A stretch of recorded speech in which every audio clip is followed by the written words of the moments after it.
I'm Aaron Canada alongside John Schiffner on the Manager Show on the Cape Cod Baseball Network. And Schiff, now a 5-game losing streak. Dace Kime not the strongest outing last night. A whole bunch of home runs hit by both sides. Just take me through last night. Well, Dace, I thought Dace was better than you're describing, but you're the analyst and I'm the coach, but I thought he threw pretty well. We got to make plays behind him. We got to get hits for him. It's tough when you got to pitch behind or pitch with no runs. So I thought Dace threw really well. I thought all the guys threw pretty well, considering. We hit the ball well. Roberts 3 hits in his first start. That's pretty good, or second start, I guess. That's pretty good, though.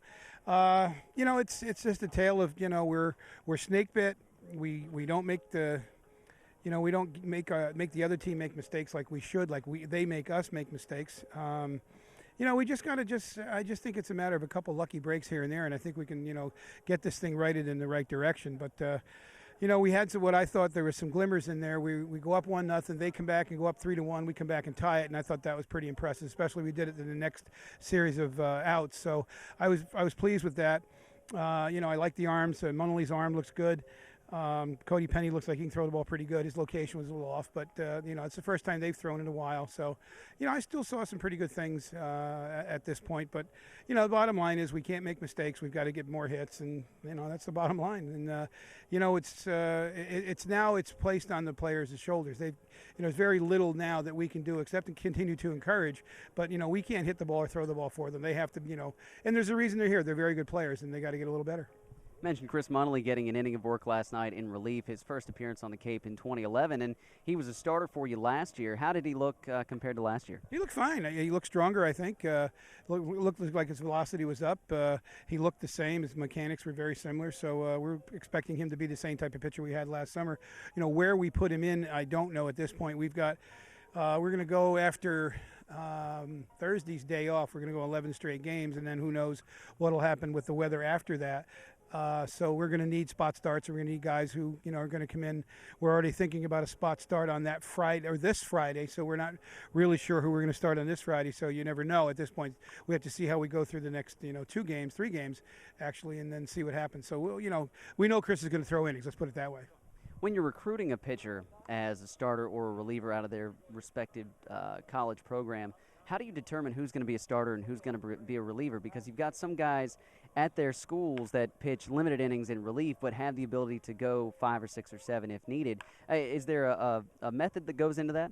Well, you look for the guys who are regular starters for their team, and then what you do is you look for those utility guys who, like a Chris Munley, he did both for North Carolina this year. He pitched out of the pen. He also started games. And I think you look at a lot of our guys that we have on this roster right now, they did that. And some of them were full-time starters who got, a large number of starts. Like Cooney. Cooney was a full-time starter. He might have got some innings in relief because he needed some bullpen work, or they really needed, him to come out of the pen on that particular day. And then you just look for guys who are pen guys or closers. Utility guys are great. A guy you can roll out there for 3 to 5 innings, or a guy you can go out there for 1 or 2 innings. Those are great to have. Or they can spot start you, and you can hopefully leak them for 4 or 5 innings to take the load off the pitching staff. We've had several guys do that for us this year, and that's the great thing about it. And I think it's the great thing that college coaches like how we handle our pitching. We're never going to send somebody back overused from this staff. You mentioned utility, and one of the guys that we talked about time and time again in the utility role is Zach Jones, being such a dominant force at the plate at San Jose State. He's a pretty slick infielder as well, but on the mound he can chuck it in there at 96, 97, or at least on the gun at Katuitt. What goes into the decision to make him a pitcher over an infielder? Well, he came in as a shortstop closer, but he's come on now. He's going to close, and I think it would be a disservice to his future if they put him out at shortstop. The risk of hurting his arm or the risk of getting injured and not being able to pitch. He's going to pitch a long way, and I don't see any reason why he doesn't go to the big leagues. His stuff is electric, and I think that San Jose might do with him what they did this year. He only DH'd. You put him out at shortstop, and he's got a chance to break a finger. He's got a chance to break a leg. You're doing your infield drills, and you're doing your pitching drills, and you're throwing the ball differently in that case. And I think Coach Pereira's really cautious right now. He knows he's got a special arm there, so he'll DH, and even that's You got to really be careful how many swings they take in batting practice, because that's just another stressor on the arm. But Zach's got a future as a closer or a pitcher. I mean, obviously he could be a starter at some point. I think I like to use the term BTC, born to close.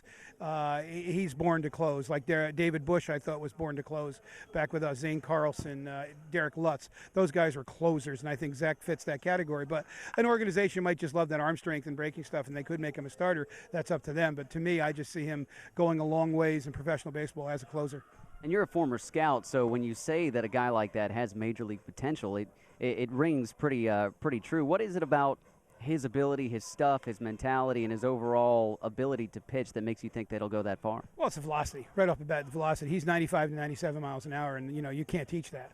And it's, in most cases, it's pretty accurate, and he does follow it up. When he does get on top of his breaking pitch, he's got a little tilt to that breaking pitch, and I don't care where you are. You have to be lucky to turn around a 97-mile-an-hour fastball. There are guys out there who can adjust and hit a 92-mile-an-hour fastball. A lot of guys throw 92. Very few people throw 95, 97. That's in the other stratosphere. I mean, you can actually see it. I don't know if I'll try to imaging here. If you've seen the pictures of a jet that breaks the sound barrier, and you can actually see how that puff of air around you see that makes it, that's what a 95-mile-an-hour fastball. Guys will be throwing 91, 92, 93, and you're yawning in the dugout, and then all of a sudden somebody comes in and reaches back and he dials up 94 to 96, and you're going, oh, that's special. That's what Zach has. It's special. And he's got to take care of that arm and his body, and I think he's got a real chance. And he's a big, strong kid. He's got the right mentality. Very little bothers Zach. He just goes out and throws the ball. Just says, I'm going to throw it by you whether you like it or not. And that's why I think he's got that closer's mentality. When you get a special player like that, how do you go about managing him? Just like everybody else, or is there something else that you need to do? Well, no. I mean, everybody's on the same team. We don't overuse anybody, and we'll do the same with Zach. He might, depending on how much rest he gets, he could get a 2-inning close, but I don't want to do that. That's not what we're here for. He's here to showcase, and we'll do the very best we can, and obviously try to use him to help us close a game. He's John Schiffner. I'm Aaron Canada. It's the Manager Show on the Cape Cod Baseball Network.